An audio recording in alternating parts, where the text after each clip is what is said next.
नमस्कार, मैं हूं रविंद्र जैन और आप देखना शुरू कर चुके हैं सबकी खबर। बांग्लादेश में जिस तरह हिंदुओं पर जुल्म जासी हो रही है, उससे लेकर भारत के हर तबके में गुस्सा है, नाराजगी है और आप कह सकते हैं कि उबाल है। इसी बीच में कल मध्य प्रदेश के एक आईएएस अधिकारी मनोज श्रीवास्तव जी ने अपने फेसबुक पर ऐसी टिप्पणी की है जिसकी बहुत चर्चा है। उन्होंने लिखा है कि इतने ऐसे माहौल में भी वो गैंग कहाँ है जो अवार्ड वापसी गैंग के नाम से जानी जाती है, उनके बयान क्यों नहीं आ रहे हैं। और ये बात सही भी है। इस ऐसे माहौल में जब हिंदू काटा जा रहा है, मारा जा रहा है, बलात्कार हो रहे हैं, जमीन छीनी जा रही है उनकी, और उस देश द्वारा किया जा रहा है जिसे हमने खुद आज़ादी दिलाई थी, तब भारत के अंदर रहने वाले एक ऐसा वर्ग जो चुप्पी साध लेता है, तब निश्चित तौर पर सोचने पे विवश होते हैं कि आप राष्ट्र के साथ हैं या अपनी एक अलग विचारधारा के साथ हैं। आज मेरे साथ मनोज श्रीवास्तव जी खुद हैं। हम उनसे समझते हैं कि कल जो उन्होंने एक टिप्पणी लिखी, उनके पीछे क्या था, और दूसरा जो कुछ बांग्लादेश में हो रहा है उसे लेकर एक जो पढ़ा लिखा तबका है, जो आप कह सकते हैं रिटायर आईएएस भी कह सकता हूं मैं, इन लोगों में और या बुद्धिजीवी जो साहित्यकार है उनमें क्या प्रतिक्रिया है। मनोज जी, आपका बहुत बहुत स्वागत है। कल आपने बड़ा एक टिप्पणी लिखी और बड़ी चर्चा है उस टिप्पणी की कि अवार्ड वापसी गैंग कहाँ है। हाँ, मैं कहूँ कि रिटायरमेंट के बाद जो है मैं अब कुछ बोलने के लिए स्वतंत्र भी हूँ। तो ये मेरी टिप्पणी ये थी कि अवार्ड वापसी गैंग जो है वो बांग्लादेश के जो मोहम्मद यूनुस हैं उनसे जो है नोबल शांति पुरस्कार जो है वापस लिया जाए, इसकी मांग क्यों नहीं कर रही है। वो इसलिए मैंने लिखा कि मैं लगातार देखता आया हूँ कि जब भी इस तरह के घटनाक्रम होते हैं तब एक बड़ी सेलेक्टिव किस्म की चुप्पी जो है लोगों के बीच में रहती है। ये चुनी हुई चुप्पियाँ जो हैं हमारे बुद्धिजीवियों की विडंबना है, त्रासदी है, मजबूरी है, क्या समझ में नहीं आता मुझे, लेकिन ये शुद्धतः बेईमानी लगती है, वो इसे कोई भी नाम दें। और फिर मुझे दूसरा ये भी लगता है कि ये लोग शायद मायोपिया से ग्रस्त हैं, इनकी जो है पास की नज़र कमज़ोर है कुछ, क्योंकि आप ऐसे देखें तो ये बड़े अंतर्राष्ट्रीय बनते हैं। ऐसे देखें तो ये मार्क्स की बात करेंगे, लेनिन की बात करेंगे, चेगवारा की बात करेंगे, स्टीफन स्पाइंडर की बात करेंगे, कैब्राल की बात करेंगे, फ्रांस फैनन की बात करेंगे, लुकाच की बात करेंगे, रोजा लग्जमबर्ग की बात करेंगे। ऐसे बड़े बड़े बातें करेंगे बड़े बड़े विद्वानों और सबकी।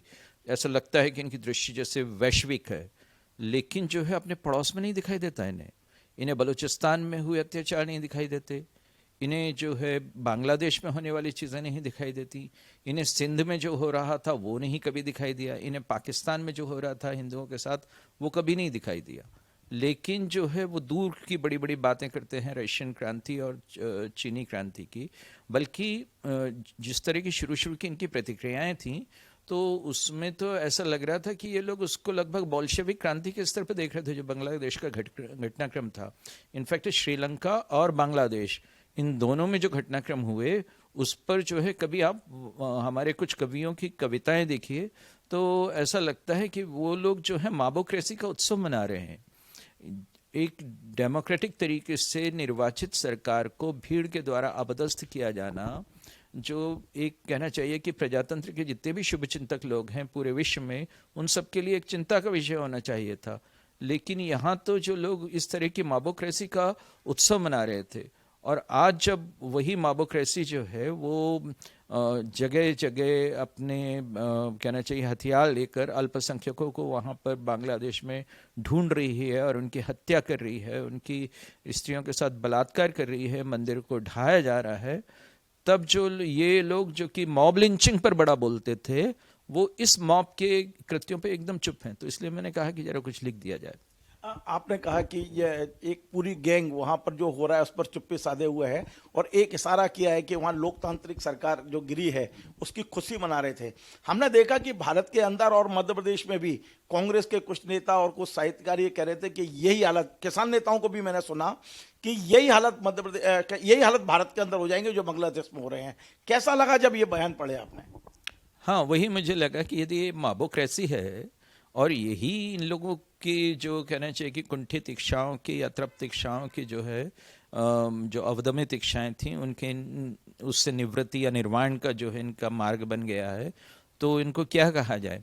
यानी यही मॉब जो है कभी ऐसे बोलने वाले लोगों के खुद के घर पर भी घुस सकती है। भीड़ जो है उसके बारे में कहा जाता है कि a mob is more tyrannical than a tyrant. एक निरंकुश शासक से ज्यादा निरंकुश होती है भीड़। और मॉब लिंचिंग पर कितनी मैं देखता था कि कोई भी घटना होती थी तो उस पर जो है खासकर जब किसी एक वर्ग विशेष को इन्वॉल्व करके घटना होती थी तो पूरे देश भर में शोर मचता था। और यही जो लोग हैं अब इस तरह की मॉबोक्रेसी पर, जिसको कि एक तरह मॉब तो है ही, बांग्लादेश की सैन्य सत्ता का भी समर्थन है। मनोज जी, आप ये मानते हैं कि यूनुस पूरी तरह से फेल हो चुके हैं, वो प्रशासन नहीं संभाल पा रहे हैं और अब केवल भारत नहीं दुनिया के तमाम सारे लोगों को एकजुट होकर उनके नोबेल जो पुरस्कार मिला उसे वापसी की बात होना चाहिए, एक सहमति बनना चाहिए? एक्चुअली ये पुरस्कार दिए ही मुझे लगता है कि कुछ अपने लोगों को तैयार करने के लिए दिए जाते हैं, चाहे मैग्सेसे पुरस्कार हों चाहे ये नोबेल पुरस्कार हों। कुछ ऐसे लोगों को मैंने पुरस्कार पाते हुए देखा है जो उसके बिल्कुल भी योग्य नहीं थे, और महात्मा गांधी को नहीं मिला है, ये भी एक सच है। तो इसलिए जो है इन पुरस्कारों की अपनी एक राजनीति है, लेकिन फिर भी जो है यदि इन्होंने एक फसाड, एक तरह का पाखंड रच रखा है बाहर, और ये बताते हैं कि ये पुरस्कार जो है शांति के लिए काम करने के लिए दिया गया है, तो फिर वो शांति जो है आज इन्हें बांग्लादेश में दिखाई दे रही है क्या? सर, पहले अफगानिस्तान, फिर मालदीव, पाकिस्तान, भारत को अधिकांश हिंदुओं को खदेड़ा जा रहा है और अब क्या जो बांग्लादेश में जो कुछ हालात हो रहे हैं, आपको लगता है कि पूरी की पूरी जो एक इस तरह की एक सुनियोजित ये वो है मुहिम है जिसके तहत हिंदुओं को आपके आसपास के देशों से खदेड़ा जा रहा है, वो हिंदू विहीन होते जा रहे हैं ये देश? हाँ, यानी मुझे ये लगता है कि देखिए बांग्लादेश से करोड़ों लोग जो हैं भारत में आए हैं, और भारत में अधिकृत रूप से या अनधिकृत रूप से आए हैं, लेकिन जो है एक भी घटना ऐसी नहीं है जिसमें किसी बांग्लादेशी स्त्री के साथ जो है किसी तरह का अत्याचार हुआ हो, किसी बांग्लादेशी को घसीट कर जो है लाया गया हो, उसके साथ दुर्व्यवहार किया गया हो। उनको सबको जो है इस विशाल भारत भूमि में पूरी उदार हृदयता के साथ स्थान मिला है। हालांकि उसके हमें कुछ जो है राष्ट्रीय सुरक्षा की दृष्टि से दुष्परिणाम हुए, इसके बाद भी जो है भारतीय जन समुदाय की आप सहिष्णुता के बारे में इसी से ही आश्वस्त हो सकते हैं कि इन लोगों ने अभी भी इन अनधिकृत रूप से आए हुए लोगों के विरुद्ध भी कभी कुछ नहीं किया। और उधर जो है उन देशों के जो नागरिक थे उनके साथ जो है इस तरह की घटनाएं हो रही हैं। आप देखिए कि जनसंख्या के जो स्तर जो है आज़ादी के समय जो है अल्पसंख्यकों का पाकिस्तान में या भारत में था, उसी से ही फ़र्क नज़र आ जाता है। वहाँ तो वो एकदम घट के मिनिस्क्यूल माइनॉरिटी हो गए हैं पाकिस्तान में, लेकिन भारत में जो है उनकी जनसंख्या वृद्धि की दर जो है वो अन्य समुदायों की तुलना में ज़्यादा ही रही है।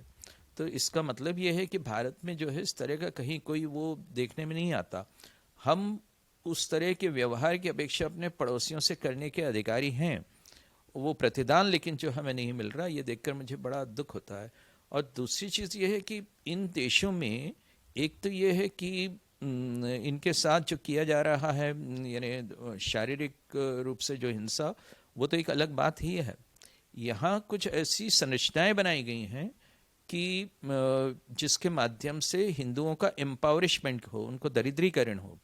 जैसे बांग्लादेश का ही उदाहरण ले लें, बांग्लादेश में जो है एक वेस्टेड प्रॉपर्टी एक्ट बना था, बहुत पहले बना था, जब कहना चाहिए कि बांग्लादेश जो है पाकिस्तान गंगा था तभी बन गया था वो।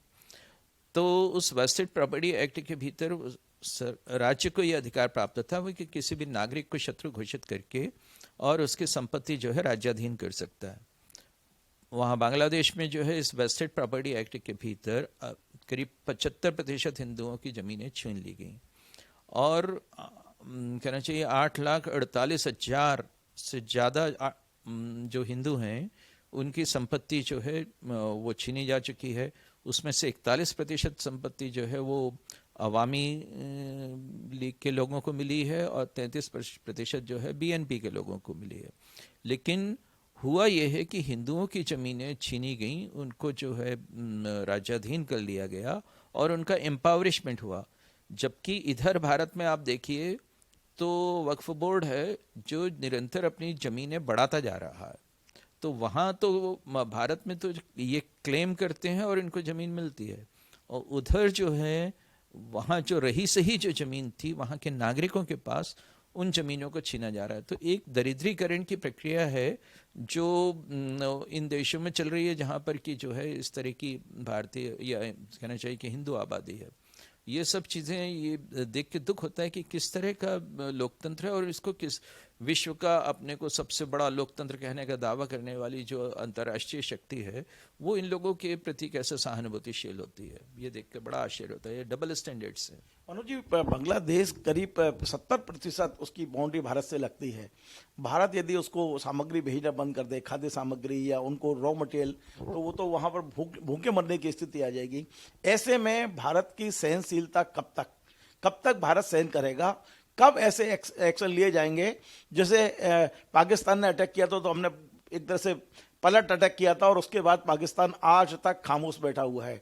क्या बांग्लादेश को भी उस दिन का इंतजार है जब भारत उस पर एक पलटवार जिसको हम कहते हैं?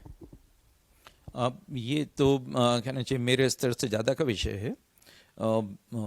एक नागरिक के रूप में मैं पूछ रहा हूँ, कोई अधिकारी के रूप में नहीं पूछ रहा। हाँ, कहना चाहिए कि वो न्यूटन का तीसरा गति का नियम है ना, to each and every action there is equal and opposite reaction.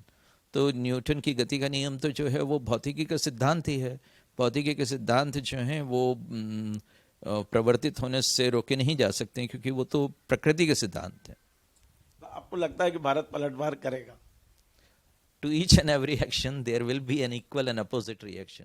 चलिए, बहुत बहुत धन्यवाद। तो ये थे मनोज श्रीवास्तव जी, जिन्होंने आज बांग्लादेश की स्थिति के बारे में बड़ी विस्तार से बताया और इस बात पर बहुत दुख पीड़ा व्यक्त की है कि वो गैंग जो हमेशा अवार्ड वापसी गैंग कहलाता है, जो हर मुद्दे को तो उठाता है, क्या उनकी दृष्टि कमजोर हो गई है?